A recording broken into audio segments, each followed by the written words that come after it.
Hello, everyone, and welcome to Author to Author. I am author and publisher Brandy Hunt, and today my beautiful guest is none other than Antonese Davis. Welcome. Thank you. Thank you. So, Antonese, well, before we get all into this beautiful, amazing book that we see in front of us right now, just tell us a little bit about yourself. Where you're from, what you do for a living. Other than being an amazing author, do you have children? Are you married? All of those fun things. I'm from Fort Worth, Texas. So you'll hear my little twang come out every now and then. I am married. I have five children. Oh, Uh, amen. yes, three that I birthed and two of my bonus babies. And all boys except one, which is the oldest, which is a girl. So I'm definitely a boy mom. I have been in the restaurant marketing industry for about 3 years, and COVID hit. And so now I am hitting full-time entrepreneur, releasing, my book, being an author, and also starting my own businesses. So that's what we're all about in this 2020, 2021 is working for myself. So yeah, that's me. That's awesome. Hey, I'm right there with you. I was traveling in the United States as a trainer, Hmm. doing leadership development. I got a call, go home, we'll call you when we need you. Yeah. And I'm still waiting. Yes. And Yep. literally, God was like, Moses, what's in your hand? And I'm Hello. like, this is what I got. He say, E- use what you got. Exactly. Players Club. Use There what you got till you get what you want. And you so, go. literally, COVID made so many shifts. And as a parent, let's talk about that. As a Mhm. parent of school age children, did you have to become a teacher? Yes, I had to become a teacher. I have my babies that are at home are 9 and 4. Um, Ooh, and yes, wait, how old is the oldest one? 9. The oldest out of the five? Oh, those out of the 5 is 13. 13 and 4? 13 to 4. Oh, and now 2 months because I have a about to be 2 month old on Oh, Thursday. bless you. She's Yes, young. She can do it. I'm She's trying. young. Yes, but so at home I have a fourth grader and then one that's in pre-K. So I'm doing virtual learning with the fourth grader, and then I was homeschooling, still am, homeschooling the 4-year-old. He was going to a preschool that I absolutely loved, and then they had to close because of COVID. Wow. So, Oh. so Well, I am thank you for full time. coming on. It sounds like you got many hats to wear. Yes. So we thank you for coming and gracing us with your presence today. So I heard you say that you are married, and how Yes. long you been married? It'll be a year on New Year's Eve. So we made Congratulations. And it. what I found out before is that this is her second marriage. We always like a good story. That's why we're here on Author to Author, because people always say, I want to write a book. I just don't know what to write about. What has happened in your lifetime that you have overcome? Everybody needs to hear how you can make it through. I don't care if it was a job. I had Right. a bad job and I left the job, and this is what I learned. And here's my story. So today, Antonese is here to tell us her story. So we see this beautiful Finding My Crown. Let's talk about how you lost the crown. What happened and what is the crown, first of all? Tell us about your journey. Where did you start? All of that fun stuff. Yeah, so about 4 years ago, I had given birth to my 4-year-old. And about 2 weeks after I had given birth, I got a phone call and basically found out that my ex-husband possibly had a baby by another woman 2 weeks after I gave birth. So in one phone call, my life completely changed. I life as I knew it was over in that moment. So um, eventually found out that he was the father, and so never was expecting this to happen to me. We had been married for about 8 years at this point, so never was expecting that would happen to me. Didn't think that he would do that to me, and so I had to I was always one of those people who held my feelings, and I'm the strong friend. I keep it together for everybody. I'm the one that, you know, everybody comes to. And so in that moment, I had to decide, am I going to keep being the strong friend and just keep it into myself? Or am I going to lean on my support system to help me get through this, because I had never experienced something like this. So in that moment, I decided that I had to lean on my support system, and shared with them what I was going through. And so I was still living in the house with my ex-husband at the time, at his parents' house. We had just had the baby, was in his house, in his parents' house for a little while, getting ourselves together, getting ready to move into a new place. And so I'm dealing with this after giving birth, and my in-laws know what's going on. And I didn't find out until I got a phone call from my sister. So during this journey, I really had to find myself again, whether I was going to stay or whether I was going to leave. I couldn't make that decision right then and there. I mean, it's Right. as easy as it may, may seem. Oh, it's another baby, I'm gone. I said it. I said, if it's your baby, I'm leaving, I'm done. Right. But there was no way that I can make that decision right then and there, quickly, Right. in a day, in a month. And so I really had to put in the work to work on myself. We ended up going to a couples counseling session. And the counselor told me, she asked me, do you want to stay and make the marriage work, or do you want to leave? And I didn't know the answer. I couldn't answer it in that moment. I thought I had it all together. When I went to counseling session, I was ready. And as soon as she asked me that, I lost it. And I didn't have the answer. And she told me, you need to go to your own counseling sessions on your own to work through those emotions so you can get your answer. And he needs to do his own counseling, so that way he obviously has some things that he needs to work on, because that's the reason why you're in this position in the first place. So I ended up going to my own therapist, my own counseling session. It was the best thing I could have ever done. Mm-hmm. I was able to work through my emotions, point out why I was feeling those emotions, and really, divorce, what people don't realize is, whether you're, considering divorce, that's a grieving process. You have to acknowledge that it happened. There's going to be a shock period. You're going to be angry. And then after that, there's, the calm after the storm. And so I really had to work through that process and work through those emotions and rebuild myself. I had to take care of me, because if I'm not taking care of myself, then I can't hit the goals that I want to hit. I can't have goals. I can't make create the life that I want to live if I'm not taking care of myself. So for me to make the choice, I had to start taking care of myself. I had to invest in me. So regardless of whether I was going to stay married or whether I was going to leave, I couldn't go into either one the same person. And so I really took the time to invest in myself, take care of myself. Once I worked through those emotions, put it down on paper, what I wanted my life to be. And when I was able to get through that and decide that, then at that point, I was able to say, you know what, I deserve better. And without going through that work, I wouldn't have known that I deserved better. And so finding my crown is, your crown is your sense of self, your self-worth, your voice, your sense of being. And that's what, your crown really symbolizes, is finding all of that, so that way you can be confident in the choice that you make, regardless if you choose to leave or whether you choose to stay.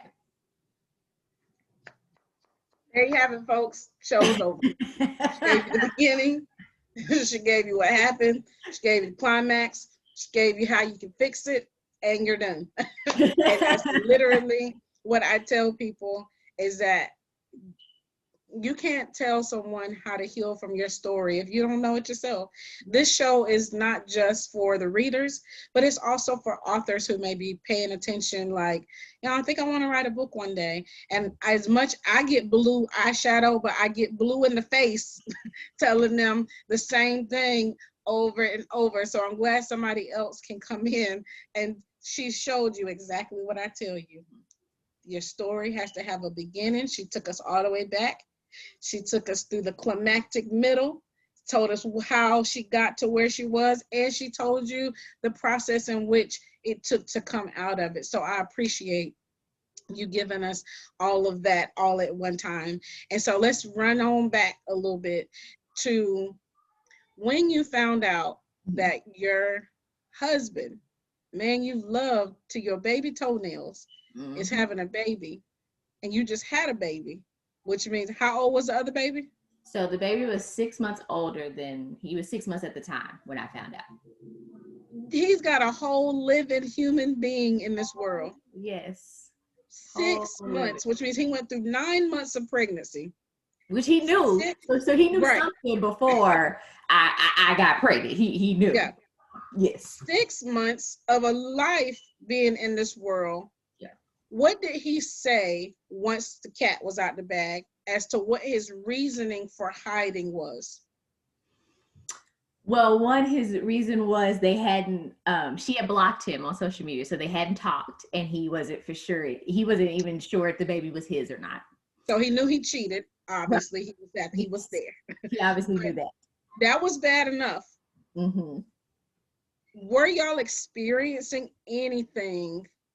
Could you pick up on the signals and be like, he's acting different? Or did life just seem the same? For the most part, life seemed the same. We had, our issues, as far as, I felt that he was spending more time or prioritizing his friends more than me. So we would talk about that, and I would express that, hey, it's okay to spend time with your friends, but you got to make sure that home is taken care of too. So while he was out, and I just thought he was out with his friends, no, he was out doing everything else. Did he ever blame you for cheating? Oh, yes. Yes, I was, because, I wasn't willing to do everything that he wanted to do sexually, which is could be very much true. But here's the thing. If you're not taking care of home, then what am I going to give to you for? Let's be real. Let's be real. If you're not taking care of, you're not hearing women, because I could have easily gone out and got my needs met too. Right. Say that. Chose to be an adult and converse with you and say, hey, this is what I'm feeling, this is what I'm needing. And instead of, you taking heed of that and being an adult and working it out, you chose a different way. So were y'all the same age? He's about 2 years older than me. And how old were y'all when you got married? I was 20. Oh, y'all were babies. Mm-hmm, so we were babies. Yeah, because I was 20 when I had my baby, and I remember thinking, so I done messed up somewhere. This is about to be a rocky road. Right, we were young. So, and my child the other day, I told her, I said, you need to date someone who's mature, because she was telling me about the person she wanted to date, and I could just tell they weren't on her level. And because she's my only child, and she's the oldest child of her father's children, she's automatically mature. Right. I had you at 20, so I raised you at the same time I raised myself. Mm-hmm. You're like a little bitty walking adult at 8. Yep. Doing stuff that probably 14-year-olds knew. We reading books, and I'm trying to make sure that you don't make the mistakes I made. So I got you writing full papers at 7 and 8 years old. They thought I was torturing her, but I told them I got a plan. Right. So she's very mature when it comes to, now she still make dumb teenage early tip, but she's wise beyond her years. Right. So I'll say 20 doesn't necessarily mean stupid, but just depending on what you've experienced in life. Right. I told her, I said, you need someone mature. And she said, I got a feeling that has nothing to do with age. I taught you well. So when you're that young, making these major decisions, having a baby, having a husband or a wife, that's a major life decision. And no one should do that without counseling. Right. But we did, and then we had to basically counsel ourselves out of something that may or may not have been God's plan. Right. I always tell people, You know, I do believe in Romans 8:28 says all things work together for the good of those that love the Lord and are called according to his purpose. God orders our steps, meaning that he knew where we were going to step and he already had a plan. Right. However, I do believe that there's sometimes we step wrong. He covers us, but I believe there's a permissive, and I believe the Bible says something about having a permissive will and having a perfect will. The permissive will is on us. That means that there was two ways we could have went, and we went contrary to the perfect will of God. That's just the way I read into it. Right. And so here we are having a baby. Now you got a baby. And so not only do I have to deal with for the rest of my life, you cheated on me. You had a baby. Now when my baby gets big, because this is just how I think. Yep. I had to go through the same thing with a boyfriend. Now, I don't know if the pain is any different when it's your husband. Probably, I would think, because I'm thinking we said for each other till death do us part. Boyfriend and girlfriend, they cheat. That's not on paper. Like, you talking about your husband. Not invested. My boyfriend called and said, I have a baby that's going to be here next week. How's that possible? And they were going to name her the same name as my daughter was named. Yeah. So not only do I have to deal with, it's 10 years from now, if I don't make amends with this girl, I got to answer to my child why they can't see their sibling. That puts a person in a really tough place. Yep. How do you deal with that? So, because how old are they now? That's the 9-year-old? No, the 4-year-old. 4-year-old. Okay. So how do you deal with the other? I remember I told you in the beginning, if it's too deep, you can be like, nope. Oh, no, yeah. I did the work, so I can talk about it now. Okay. Back then, I couldn't say his name, so I've done the work, so I can talk about it now. Listen, I understand. So how do you deal with that part of the situation where you want your child to know their brother or sister? Brother. So now, when I when I chose to leave, I told him, I took him to Applebee's, and I said, I'm leaving. I've got a place, but I'm not a drama person. I don't want any unnecessary drama. Right. I'm gonna do what's best for me and my kids, and you ultimately have to decide, what type of father you're going to be, because it's going to be different now. And so as time went on, they go, we have a order, they go with their dad every other weekend, and their other brother goes with them as well too. And I basically left it on him to tell him, you have to explain why they have a brother that his mom is not their mom. That's not on me. I didn't do it. You have to explain. Now, do I have to, when my child comes to me and asks me questions? Yes. But I have actually never told my kids what happened. I have left that to him.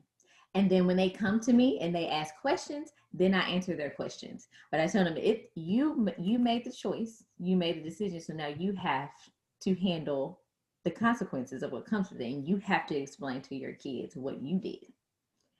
And one of the reasons why I left, and something that I told myself, was that I didn't want my boys to know that when they figured out what their dad did, want them to know that that's okay, and that there's no consequences when you do things like that.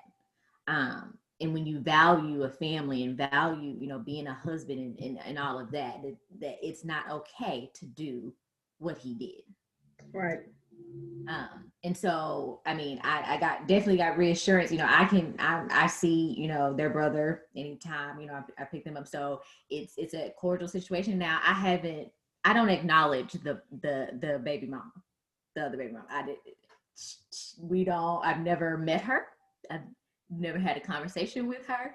I see her son. Never had a conversation with her because for me, it was, I don't owe you Right. any part of me. So I'm very cordial with, all I ask is that he does what he's supposed to do as a father. And I can speak with, I'd say hi to their brother and, have a conversation with him and all of that. Yeah. But now I couldn't do that before. It didn't start off that way. Absolutely. It didn't start off that way. It took time to get to that point. Well, I think betrayal has to be one of the worst points of grief to have to deal with. Mm-hmm. It's different when you lose someone due to death that they didn't know about. Right. So they was heart attack, stroke, car accident. Those were not choices. I did not wake up and say, I want to have a stroke today. Right. Even a person that commits suicide, I think that's a different level of grief, because that's a betrayal also, that you chose to leave. Right. But when you betray me with another person, that's a whole, because where was I in your thought process? When you were choosing that you were going to stab me with a two-edged sword, where was I? Where was I in your thought process? Was are you in that much pain, is what I say, that you can't even function enough to say, this is going to hurt her? Right.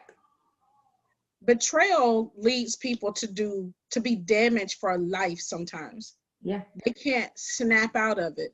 Right. But I was betrayed way beyond what I thought I could handle. And because we're talking about this level of, and having to find your crown, what if the person who crowned you comes back and takes it back? It's like, no, I'm going to take your crown off of you because I thought it was for you, but I'm going to put it on your best friend. God told me to marry your best friend. God who? Hello. What God? The big G? No, what my God? They said God told them, he said, God told me to marry your best friend. And they got married. And that's a different episode for a different day, as far as but betrayal, that had to be the worst grief that I've ever went through. Not only because you had it on two ends as well. It's my husband and I have a baby. So, and I just had a baby. And so you don't just have to heal one area. You also, and then I can imagine thinking this is going to end in a divorce. My heart wants to keep you because I've invested so much. I've given so much. Did y'all have other children? Or was it your first child together? No, the oldest was our first child together, and then the 4-year-old was the second. So we have a family we've already. You're looking at losing your everything you've built life because you decided to betray me because of something that probably could have been worked out. Yeah, I can't imagine that you didn't want to do all the flips and tricks that he wanted, but I need you to come on and give me what I need. Right. I don't think and you're 30, so I feel like when you turn 30, your brain starts shifting again. It's like a 20, 30, 40. It's like every 10 years you go through this shift. So I just shifted again at 40. And you're like, okay, we're mature adults. We both understand what compromise is. We're in a marriage. I will give you I think women will give you everything you ask for if you give me what I need. Hello. You can't take money out of a bank you didn't put anything in. And I don't think people understand that about relationships. No. We pour out constantly, all the time. We came into the world as helpers. Mm-hmm. That was our name. Eve, you are his helper. Yes. We can't not help you. That's in our DNA. Right. However, I need to be attached to something I can help. Mm-hmm. I need you to tell me what's going on. I need you to lead. If you're not leading, you're going to frustrate the living daylights out of me. Yeah. Then you're going to be mad because I took the role that you wouldn't take. Yeah. Did that happen to y'all by any chance? Mm. Yeah. You was looking at me like, did you read the book already? I wrote it. I wrote one already. Yes. Yeah. Because, I always, and I say, but I had to realize that his choice had nothing to do with me. That is correct. Everything to do with him. And yes, if you are pouring into me, I don't have a problem giving you anything you want. I don't have a problem with my husband now. Hello, I had a problem. Because when you feel and I see that you're making an effort, that you're invested in me, that you're giving just like I'm giving, that you are intentional about your love for me, I don't have no problem. We can drop it like it's hot, have a flip tree, whatever we gotta do. But I got a bag full of tricks waiting on my house. Hell, I pulled them all out. So if you're not doing, and that was, we've had that conversation now with my ex-husband, sweetie. You're not the shiniest piece of gold in the box. So if you had done what I told you to or asked you to, then maybe we wouldn't be in this position. But you made the choice that you weren't going to put in the effort into your marriage. You made the choice to take the easy way out. Yeah. And so when you got out of your first marriage, what did you immediately say that you felt like you needed to work on? Grief is a process all by itself. So obviously you had to work through the grief, but was there anything that you said, you know what, I don't want to be this person anymore, I want to change that? Yes. Like I said, I was a person who held a lot in. I didn't voice my concerns. I would hold it in. I wouldn't speak up. If you something seem to be very soft and sweet. Yeah, if something was bothering me, I would, just okay. Maybe I'll say something later, but I'd let it build up before I say something, or I'll, just not say anything at all, and put it in my face probably. But I wanted to get out of that because I felt like maybe I could have prevented it if I had spoke up or put my foot down or said something. But I know now that no, that wouldn't have changed anything. But at least now I can go into my next relationship if that, now everybody wants to do that. But I knew that I still wanted to get married again. I still believed in marriage. I still wanted a family. So I knew if I was going to go into my next relationship, I was going to voice my concerns. I was going to speak up for myself. And that is what I had to work on coming out of the marriage. That's awesome. And I told her I was divorced 10 years ago. And so over those 10 years, you just start realizing what you got to say matters. Yes. You are not just a walking, I don't even know how to say it, like you know how they pull the string in the back? Yeah. And it says the pre-programmed words? You're not Jack in the Box. You are a human being with feelings and emotions, and you deserve to be heard. But what happens in this world is women are so silenced. We're made to feel like what we have to say doesn't matter. Yep. And then if you marry somebody who's societally driven and they think the same way, I don't think he thought you were going to leave him. Nope, that's exactly what he told me. Girl, you had to have read this book. That's exactly what he told me. He said, we were, in one of our numerous conversations and all this was going on, that he thought numerous times about telling me or bringing it up or whatever case may be, but he didn't he thought that I would, just be upset for a bit and then move on. He didn't think that I would leave him. He thought that he told me that losing his family wasn't worth all this, so he didn't think that would happen. Well, you thought it was worth it when you was over there. So, Hello. But here's what happens in our society, and I don't know about my Caucasian sisters. If y'all out there, let me know. But as a Black woman, I feel like we were conditioned for traumatic relationships to be okay. Yeah. This is not okay. If he had subjected himself to counseling and changed and all of the, not saying that everything has to end in divorce. I get that some people stay throughout the turmoil. Right. This sounds like he wanted to stay the same. Mm-hmm. He wanted to be okay with what he did, and he wanted to have his cake and eat it too. He was young. Yep. That sound like he was 22, 23 years old. And he probably is one of those guys who needed to sow his royal oats before he chose to get married, but he didn't do it that way. Exactly. And so here we are with a young man who's created a family, now 2 families, and she decided, you know what? I'm gonna exit left. Because who's to say he wouldn't have done it again because he had not grown up. He still was immature in his thinking and his decision making. And when you have a baby come out of your body, you automatically mature. Yeah.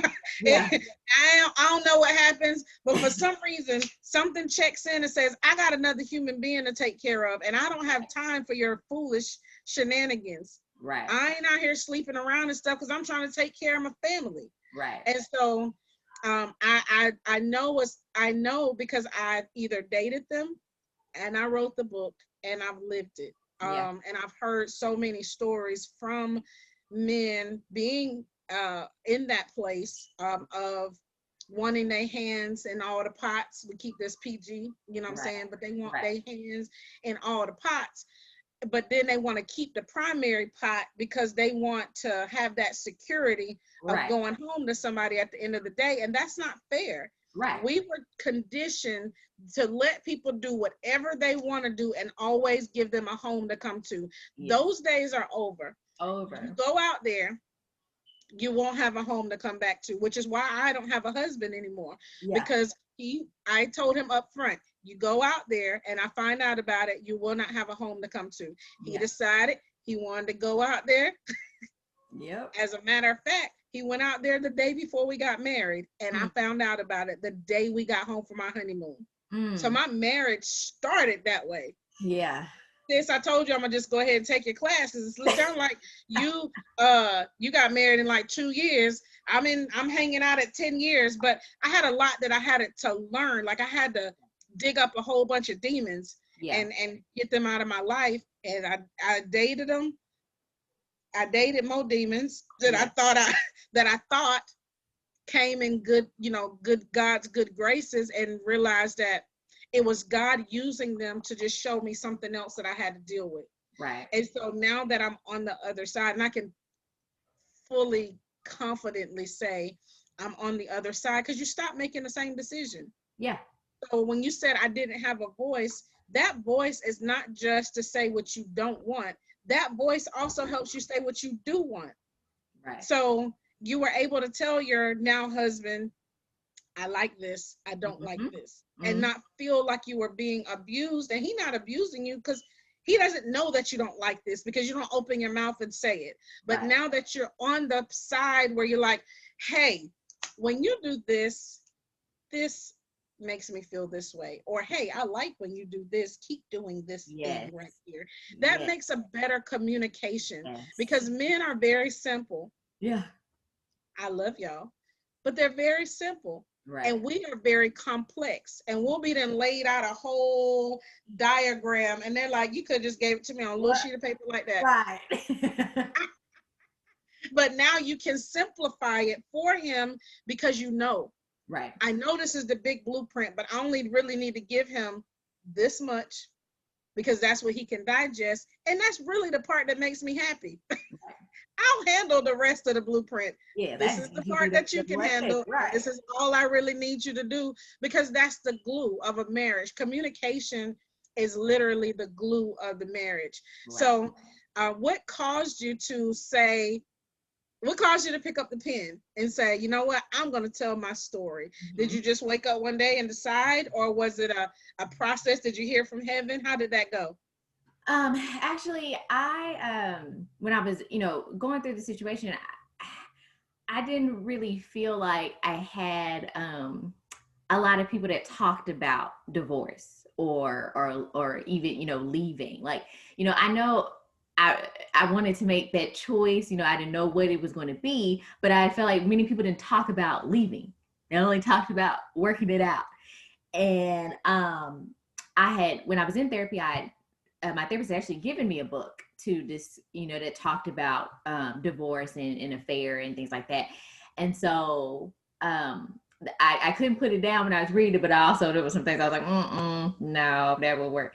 And so for me, I was like, you know what? I feel like there are so many women out there that are going through the same situations, but we don't talk about it, or we don't, give that okay, like, this is what I'm going through.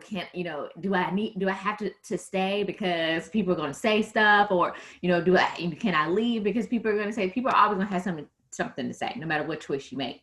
And so I wanted to be courageous in sharing my story so that other people could share theirs too, to feel like it was okay to share this. And I've always been a person who, would write and journal and things like that. And I lost that a little bit in my marriage. And so this was a time for me to start back doing that and really write down what I was going through. And really, when I started writing, that was another therapy in itself. My best friend asked, as you're writing it, are you feeling the same feeling? Are you feeling? And yes, I was kind of going through the journey again and the emotions again, but I could smile through it because of where I am now and where I was when I was writing. So that's really, why I had to write, because I wanted to share my story so that other women can feel like they could share theirs too. Absolutely. And you hit another good nail on the head, is what I call it. There is no way that you can not feel the feelings all the time. Yeah, it doesn't stop. I don't know who taught us that you can. When I talk about my father dying and he committed suicide, I don't necessarily break down into major tears now. But when I wrote the book, do you think that I might have cried? Right. I did. On every page.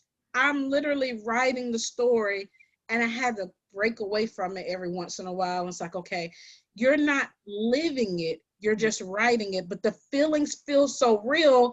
Yeah. And a lot of times we run away from that because we don't want to feel the feelings, but that's part of the healing. Right. The feeling of it, knowing that you've made it, you've overcome it. All I'm doing is now telling you the story about it. The healing comes when the conclusion is made. Right. I'm healed. I'm set free. I'm delivered. These wounds are closed up. All I'm really doing is turning around, telling the people, this is what I went through. God healed me. He brought me out. I'm still here to tell the story. I can't stay back there and just keep looking in the grave, which is what I was doing. Right. You can't continue to look at the grave of your old life and think unless God has given you the power to bring Lazarus back from the dead. Stop looking at that dead stuff. Unless God has told you you have the power to resurrect something in your past, which I get that he does do sometimes. Yeah. But for the most part, I like to lean on the other scripture that says, I make all things new. Yeah. And behold, I have done a new thing. Shall you not see it? So even though you're writing an old story, you're writing it from a new position and a new perspective. So that's why she said, I can tell the story. It hurt a little bit because feelings are what they are. Right. If I could go back and teach my old, younger self anything, it would be that this too shall pass. Yep. Feelings that you feel will change in 1 hour. If that. You will feel all kind of stuff in your lifetime. Hormones. I don't know about y'all men. I've been a woman my whole life. But We have 1,000 emotions that run through our brain every single minute. Yeah. I can't even say day. Yeah. Depending on what's happening that day, you have a range of feelings and emotions, and we run off of every single feeling we feel. We'll be bonkers. Right. It really be crazy. So you sat down and you penned your story, and then you decided, hey, I'm gonna do. I think I'm gonna do a class or a course to go with it. So tell us, our readers and our watchers, about the course and what they can expect when they take it. So you can expect, really, it's about developing the tools that you need to be able to, make the choice of whether you want to leave or stay, or if you've made that choice already, the tools to be able to create the life that you want to live.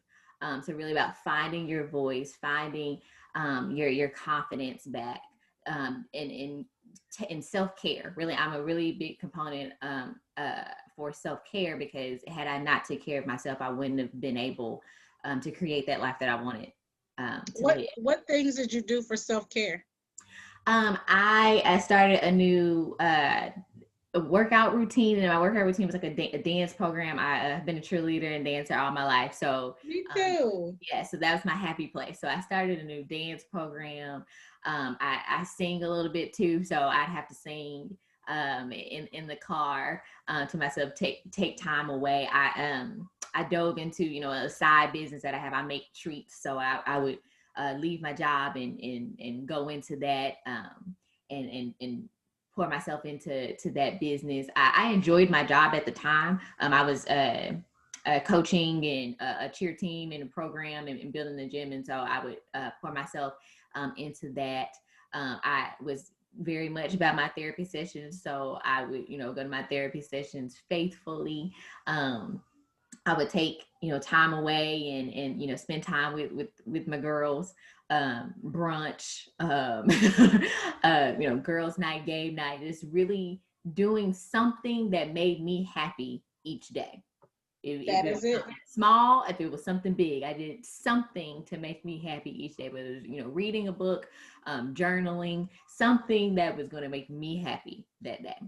Exactly. She's a mom, so I don't want to hear, oh, well, I have kids, I don't have time. So she's got 5 children. Yep. You got to make time for yourself, because what's going to happen if you're not okay? Ain't nobody else going to be okay either. So you might as well take the 10 minutes, the hour, the whatever time you can spare. You came here as a helper, so I'm not telling you not to help people, right? But help you first. Yeah. Help yourself first, so that you don't break down, so that you don't have to. And I hear people say, Saturday is self-care day. I, like Antonese, am the same way. Have a self-care moment every day. Yes. Because why would I want to wait until the end of the week to take care of myself? By then, I'm going to be beat up. Yeah, exactly. Exactly. And, you mentioned, when I was going through the situation, I was living in a house and all this, and I just found out, I felt if I wasn't happy, if I was, down and out during that time. And I could feel that, I could see that in my youngest baby, the one that I'd had right before I found out. I could feel that I was just going through the motions of I was just taking care of them, at that point. There was no real connection, no feeling in it, because I wasn't 100%. And so I had to take care of myself, so that way I could be a better mom to him. Yeah. And I would I got myself to a point where I could be on a schedule. I had to put myself on a schedule. So I would take my oldest one to school, come back.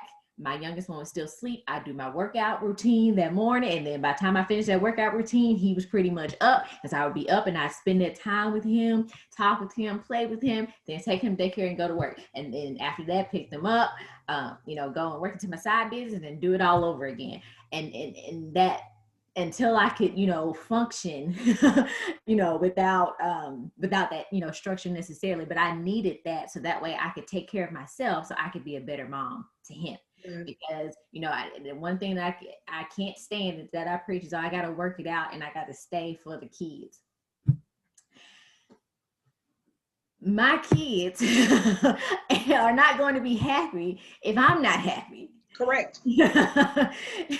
And so, whether you stay or whether you leave, if you're not truly happy, your kids they're not going to be either. They're going to feel what you feel. They're going to see it. And then at the end of the day, life isn't totally about other people. And even when it comes down to your children, you're not here for the sole purpose of making everybody else happy, but you're miserable. Yep. I don't know why we were taught that either. That's what we were taught. Mm-hmm. Be all things to all people every day, all the time. And if you fall out at the end of the day, you just fall out at the end of the day. Right. Where did this? I demand a recount. I'm tired. I worked in customer service for 20 years. I was dead dog tired. I've been beat up every day from people cussing me out, cussing right and left and up and down. I don't like the fact that we got sent home due to the virus, but I got sent home right in the nick of time. Mm-hmm. I was about to fall. When I say I'd already quit my corporate job September of last year. So then I was training, but my day looked like waking up at 6:00 in the morning, teaching class until 4:00, jumping in a car and driving for 3 to 4 hours to another city and doing it all over again the next day, 5 days a week. By the time I got to the airplane to come home, I was asleep in the first 5 minutes. When I say I was tired, the first 2 weeks of the quarantine, when people were complaining about being home, I was asleep. Yeah. I woke up and I didn't have little children, so I literally was like, I'm sorry y'all going through this. Sorry. I've already been through my own personal pandemic in my life, and if you need anything, I'm here for you. I'm going back to sleep. That's because I didn't do what we're telling you now. And I tell you, I just turned 40. I feel like a 30-year-old again, because now I was able to redeem my energy and my time. I can eat right. Yeah. I lost like 40 pounds between September of last year and this year. I was able to go back and lose all the things that I feel like I could have done at 30, but I was so between the divorce, everything else, the destructive lifestyle, just everything was destructing. I was self-destructing. I was self-sabotaging, just all the things going on. I didn't know how to pull back and say, I just want to take care of me and my kid. Because at the time she was 10. Right. I just want to take care of me and my kid. People make it seem like you have to have another human being to exist. You don't. No. If God brings you a husband, to God be the glory. If God brings you a wife, to God be the glory. But if he doesn't, you still gonna be all right. Yes. You're gonna be better than all right. Take care of you first. Yes. Find your crown. And that doesn't mean just women. Her ex-husband had a crown too. Mm-hmm. He just didn't know where it was. Yes. Somewhere he was dethroned, and he was using women to validate himself. Right. That's a whole nother book. We'll write it together. Mm-hmm. Finding my crown is an identity. There was an identity crisis somewhere in him that caused him to betray his wife that God gave him. Exactly. God gives wives and husbands. So find your crown, keep it on, don't take it off for anybody, and then take her class. So do you have a Facebook group? Do you have classes yet? Like, how can people stay connected to you? So you can like my Facebook page, which is at Finding My Crown. My Instagram is at Finding My Crown AE. And my website is AntoneseYvette.com. And yes, stay connected with me. I'm getting ready to launch my group, which will be through my Facebook page. And I'll be having different workshops and speakers come on to really um, help women develop the tools that they need to find their crown and keep it and sustain What's it. your Instagram again? Finding my crown, letter A, letter E.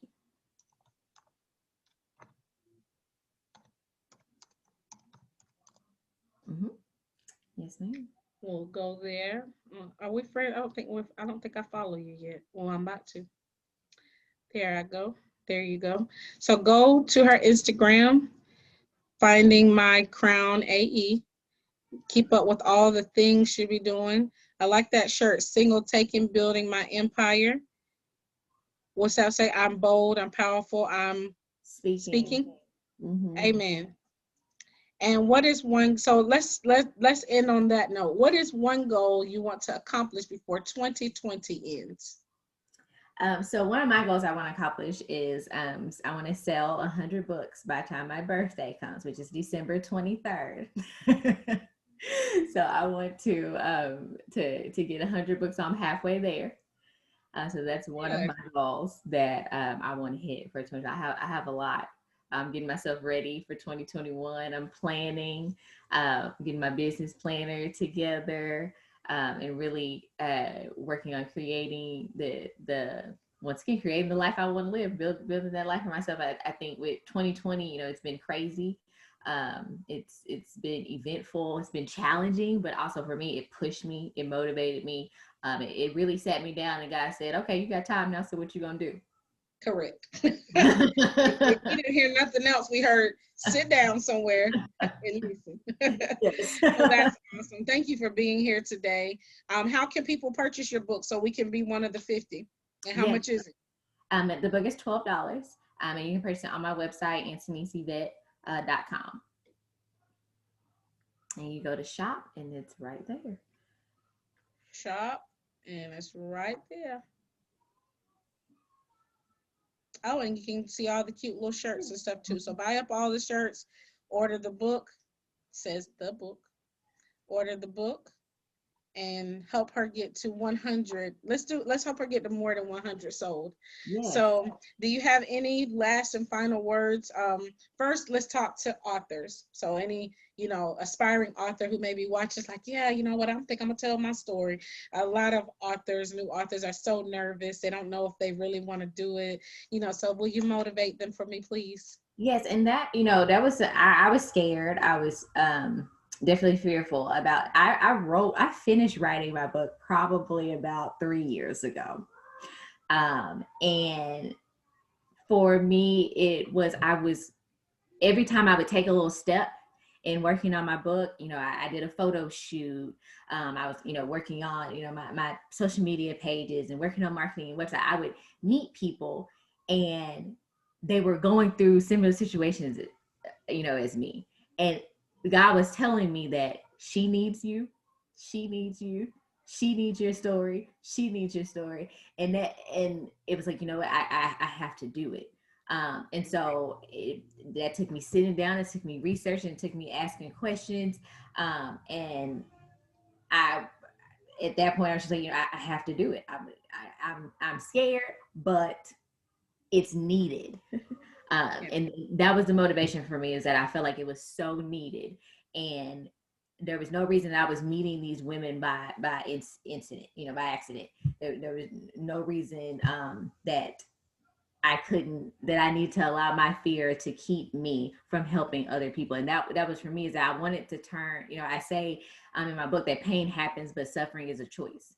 And I want to let other women know that they don't have to keep suffering. And if they can experience, what I've experienced, I said my Sierra prayer and got my Russell Wilson. So if that's something that you want, it can happen. Pray, sis. I'm telling you, pray. Let's get these prayers to heaven. Well, thank you so much. And any last and final words before we head out of here? I just want to say thank you for having me. And like I said, if you purchase my book, you won't be disappointed. It's an easy read. It's a quick read. It keeps you engaged, and then it's going to motivate you as well and encourage you. So Awesome. Thank you again. Thank you for being here. If you've been watching, you're like, yes, I'm ready to tell my story. Now, where do I begin? You know, I am the one that can get you on the right track. I am author and publisher Brandy Hunt. I do consultations for both published authors and um, aspiring authors. Wherever you are in your journey, there's always a next step. We'll see you next time. Email me, publish, PUBLISH, the letter U00 at gmail.com. Did you already give your email or your contact information?